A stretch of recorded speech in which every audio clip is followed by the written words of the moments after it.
She was determined to live. She was cancer-free. I feel like I was in really good hands, and I can't say enough about the treatment that I got. Things do change, nothing stays static. A new day will come.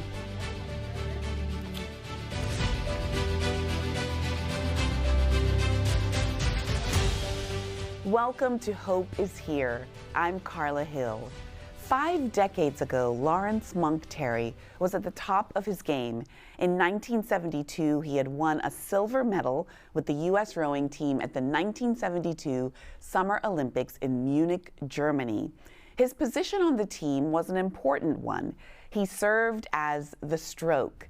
That's the term for the one who sets the pace for the rest of the rowers.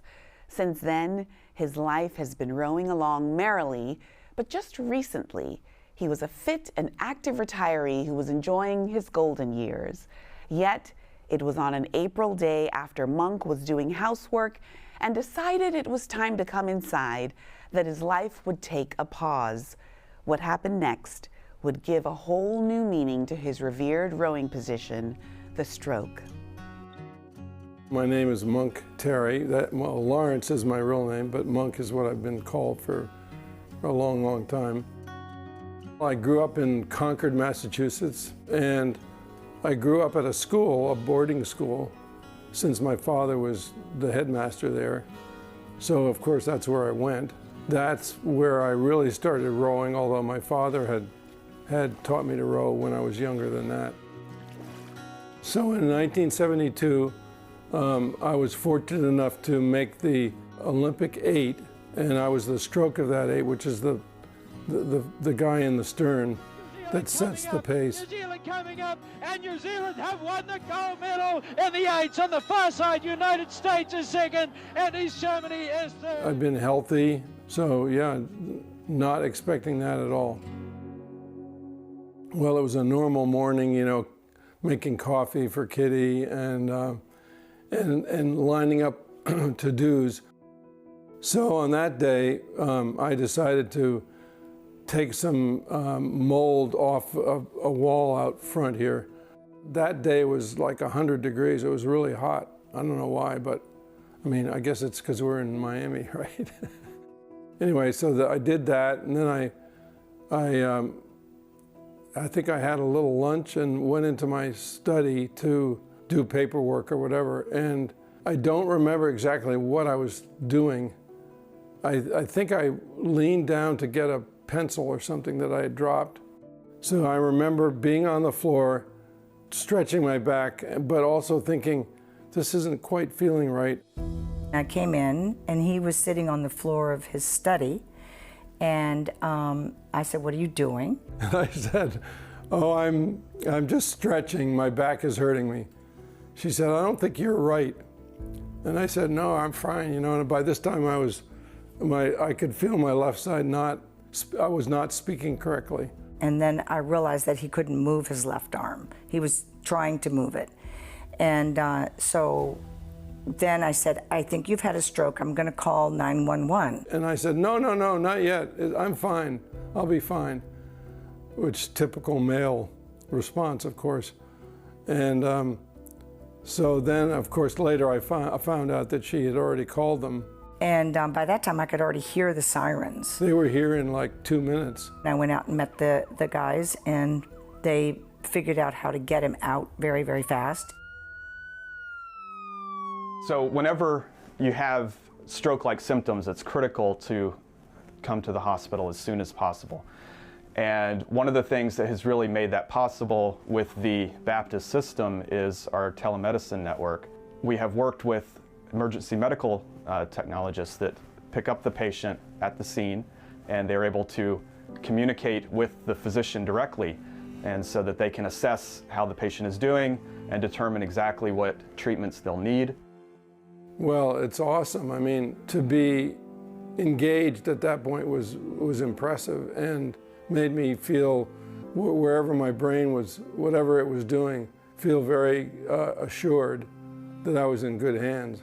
So luckily, Mr. Terry was able to make it to the hospital relatively rapidly after the onset of symptoms. And he was able to arrive within 4 hours. The next step in his evaluation was to perform a CT angiogram, and that showed that he had a complete blockage of the right middle cerebral artery. When Dr. Wicks came out, he was terrific, and he explained to me exactly what had happened, and that it was a good sign that we had found out what caused the stroke, because sometimes we don't know. Then after that, which is sort of a setup for the procedure to remove the actual clot, which I could see on the image. Sounds simple. I don't think it's simple, but they are very good at it, so happy about that, of course. He has made an outstanding recovery. He is now returned to near full strength. I feel like I was in really good hands, and I can't say enough about the treatment that I got, but I think the main message is pay attention to what's going on in your body. I would say you are the best, and I love you. Monk Terry and his wife Kitty join us now. How are you? We're well. We're happy to be here. Thank you so much. I just want to say that we are glad to have you here on Hope is Here. And we've heard stories of what a heart attack feels like and a host of other conditions and illnesses. But Monk, what does a stroke feel like? It is, it was like a fog coming over me. And I thought I was in control of myself, but I was not. And Kitty was the one who told me that I was not.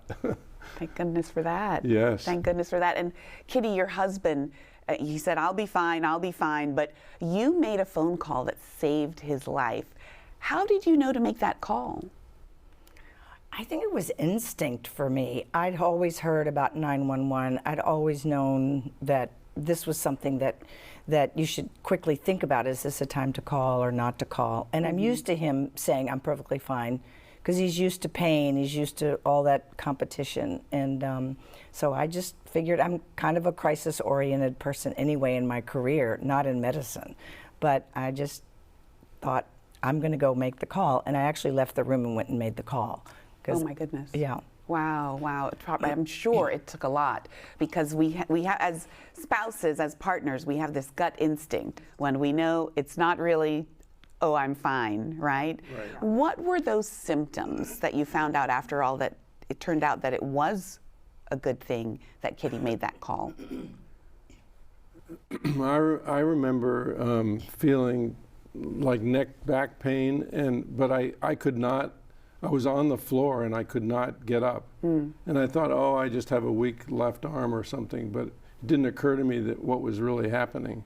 Yeah, I imagine you've always been in good health. Talk about your health before this day. How were you feeling before the day? Feeling great. What was your usual routine? Had you always stayed active even after your magnificent, athletic career? I had been active rowing for, probably 10, 15 years after 1972, and then later got into outrigger canoe paddling. So I was always doing something, especially if it had something to do with a boat. and doing chores around the house, always fixing things, and doing Pilates. I also did Pilates 3 times a week. Oh my goodness. You're my hero, Monk. My goodness. I need to catch up with you. I want to introduce Dr. Robert Wicks, a neurosurgeon at Baptist Health, South Florida. Dr. Wicks, thanks for joining us here at Hope is Here. Thank you for inviting me. Absolutely. So, Dr. Wicks, I have always heard that timing is everything when it comes to a stroke, that survival or success for a full recovery is based on how fast you get the stroke victim help. Tell us about that for us. Yes. So the issue with a stroke is that in many cases you have a blood clot that's blocking one of the major arteries within the brain. So what happens is that part of the brain is not receiving good blood flow. And then you can start to have some of the neurons in the brain, the small cells, start to die. And there was actually a study done around 15 years ago that tried to quantify how quickly that happens. And they found that when there was poor blood flow to an area of the brain, that neurons die at about 2 million neurons per minute. So that's why it's very critical to seek help as soon as possible in order for us to have the best chance of reopening the blood vessel and restoring blood flow to the brain. And in order to do that, Dr. Wicks, I'm wondering, in real time, how fast does a patient need to see you or someone in a hospital when this is happening?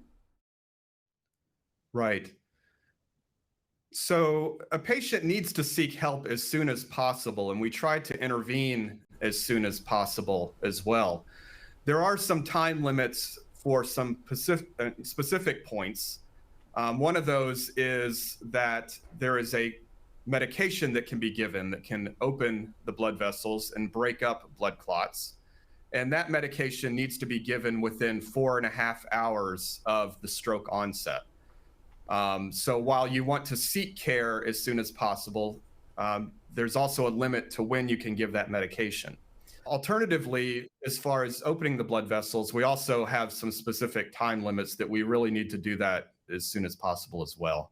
Thank you, Dr. Wicks. You know, this may be the most important part of the show, but please educate us. How do we know when someone is having a stroke? What are the telltale signs that our audience should know about?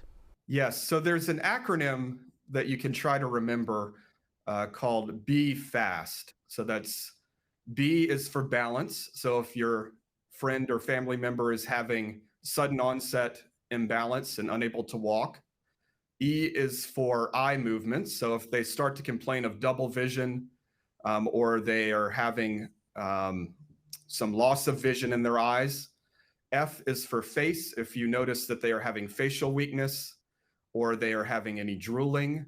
A is for arms, if they're having any arm weakness. And S is for speech, if they are slurring their speech or they are not able to express themselves or state words. And then the T stands for time, meaning at that point, it is time to seek medical care as soon as possible.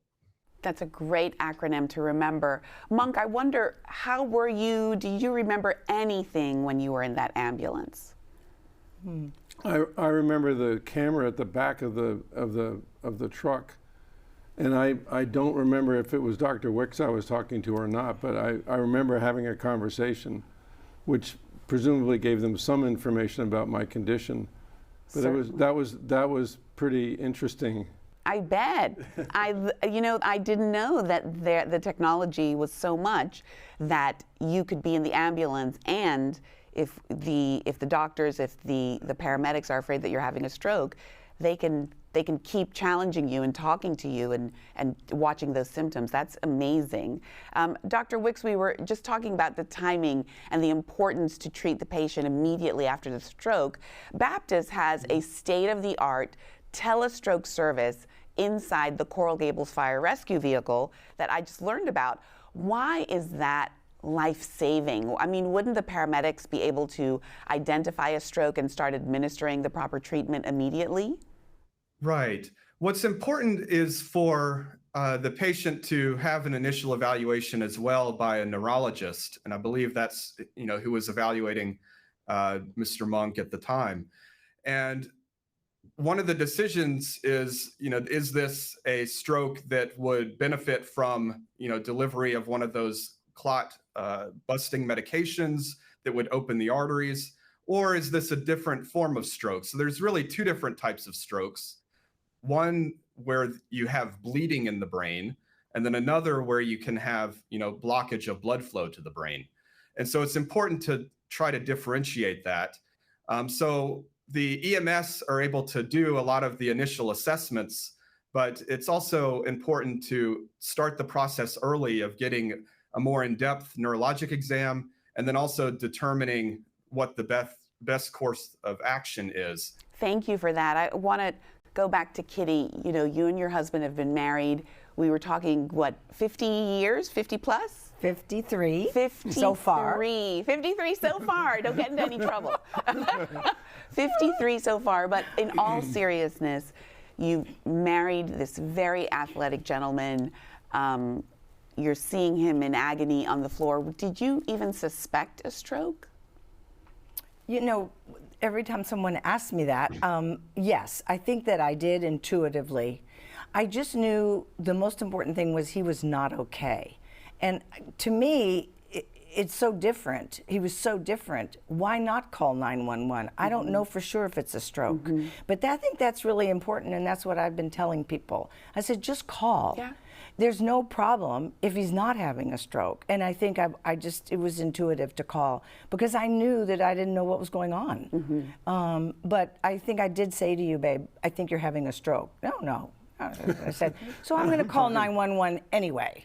You know, I'm fine. Yeah. I'm fine. I'm okay. Yes, yeah. yes. As someone who's Yeah. married, yes, we say that to each other All the time. Oh Yes, yeah, yes, I'm fine. Constantly. But something in your gut really helped you to save your husband's life that day. Dr. Wicks, how can people safeguard against stroke? Is there a way to do that? The best way to safeguard against stroke is to make sure that you are treating any risk factors or medical problems that you may have fully. So in some cases, patients may have high blood pressure or they have diabetes. And it's very important to make sure that your blood pressure is well controlled. If you have diabetes, making sure that your blood glucose levels are treated well, because all of that, plays into having good cardiovascular health. And that's both, keeping the blood vessels healthy within the heart as well as within the brain. Other things would be, if you have any heart rhythm abnormalities and need to be on any blood thinning medications, that might be important in order to, limit the likelihood of developing any blood clots that may travel to the brain and cause a stroke. Monk, you went through something called a thrombectomy. What was that experience like for you? I don't remember it because I remember going into the CAT scan machine, but that's about it. And I remember the anesthesiologist putting the mask over my face, but so I was fine. You were fine, but Dr. Wicks, he felt fine. That means he was in great hands. But if you can explain to our audience the process of the thrombectomy that helped to save Monk, that would be great. Right. So what it was, he was asleep during the procedure, so that affects your memory of it, I'm sure. But so we placed a catheter within the femoral artery in the leg. So just kind of in the leg, one of the main arteries there. And we're actually able to travel through the arteries from the leg all the way up to the neck and then up to the brain. And we're able to bring a smaller catheter up to the brain to where the blockage is. And then we're able to actually suction and remove that blockage. And, it was able to be successful in his case and it worked very well. In some cases, we also have to open up specialized types of stents, these little things that kind of grasp the clot and can pull it out. But in recent years, we've seen really the benefit of these interventions in being able to remove large blood clots from the brain. Thank you so much for sharing that. Monk and Kitty, sometimes through situations like this, a condition is uncovered that you had no idea that you had. Tell us, Monk, how you discovered you had AFib, and what have you done so far to control this irregular heartbeat? I really only found out then that I had it, and I had not felt anything abnormal. I mean, I was still doing all my exercising and so forth and felt no different. So now I'm on blood thinner. And I was actually with my cardiologist yesterday and he said, keep doing whatever you want to do, just don't hit your head. Oh my goodness, good advice. Good advice, but that's great that you're being encouraged to get out there and live life. I think that's some of the best advice that doctors give us. Dr. Wicks, when a person has AFib and that sends up a red flag for a risk of a stroke, what are the preventative steps that one should take? Right. So AFib or atrial fibrillation is where you have a heart rhythm abnormality. And what can happen is that you can develop blood clots in the heart because it's not beating as it normally would. And then those blood clots can then travel through the arteries up to the brain, causing the stroke. So it is important that if you have been diagnosed with atrial fibrillation, to be evaluated by your cardiologist and determine what is the best medical management, whether that is to be on a blood thinning medication or to be on an aspirin. But I think that's very important. And then if you are having symptoms of dizziness or you're having episodes where you pass out, then it may be important to see a cardiologist as well to be evaluated for any heart rhythm abnormalities that you may not be aware of. That's excellent advice. I want to remind our audience, I'm sitting here with a 2-time Olympiad for the United States of America, and all of your fans out there want to know, are you back in the boat? I was back in the boat a couple of weeks ago, actually, in Boston, and managed to row 3 miles with some of my buddies. And so that was a good moment. Wow. It was a beautiful day and happy to, get to the other end. I love that you call it a good moment. And 3 miles sounds like a million to me, but I bet that's nothing for you. But doing it now probably feels so good. It does. Like a second chance. Yes, yeah, absolutely. And what is that like for you, Kitty, seeing him get back in that boat? It was a great day. I mean, I've been watching him train all summer on a lake and off and on.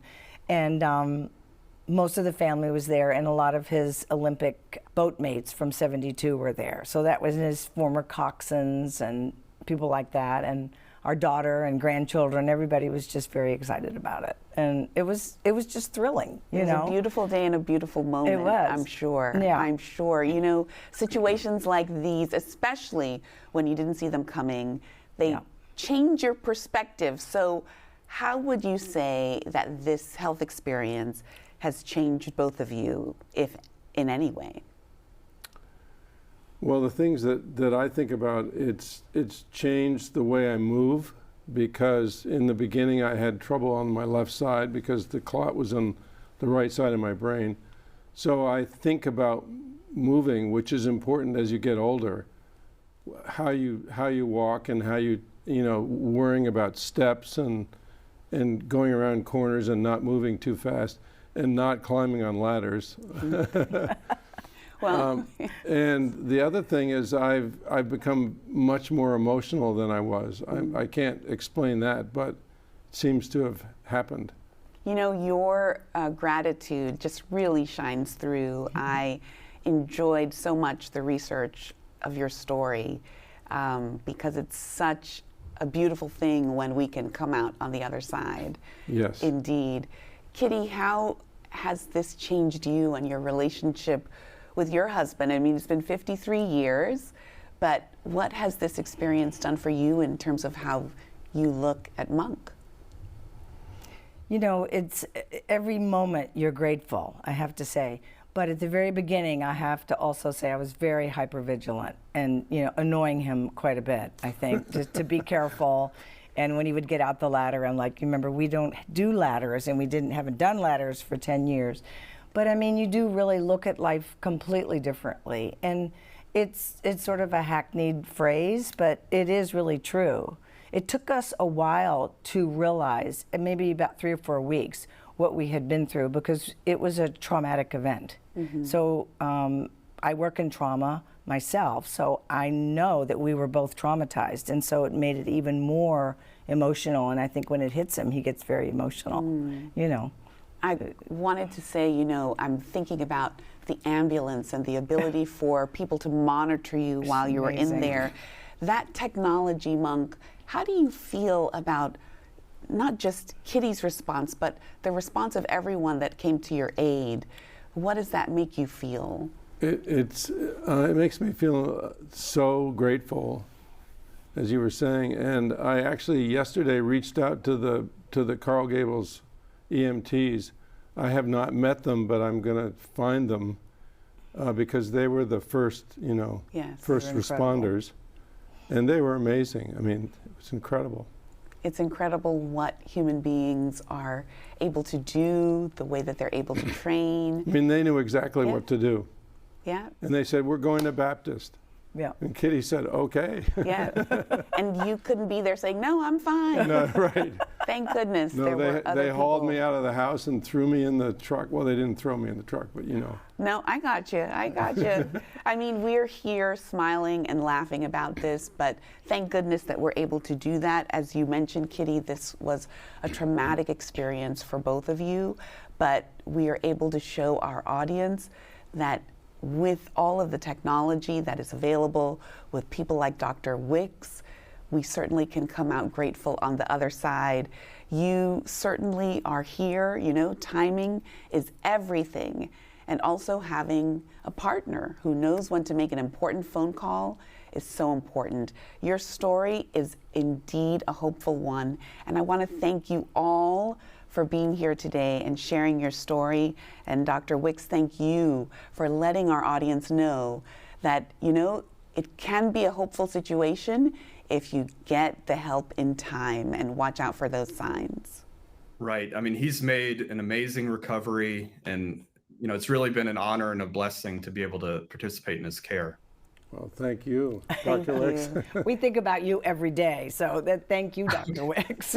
Thank you, Dr. Wicks. Thank you, Kitty and Monk. Thank you, everyone, for watching. Hope is here. Be well.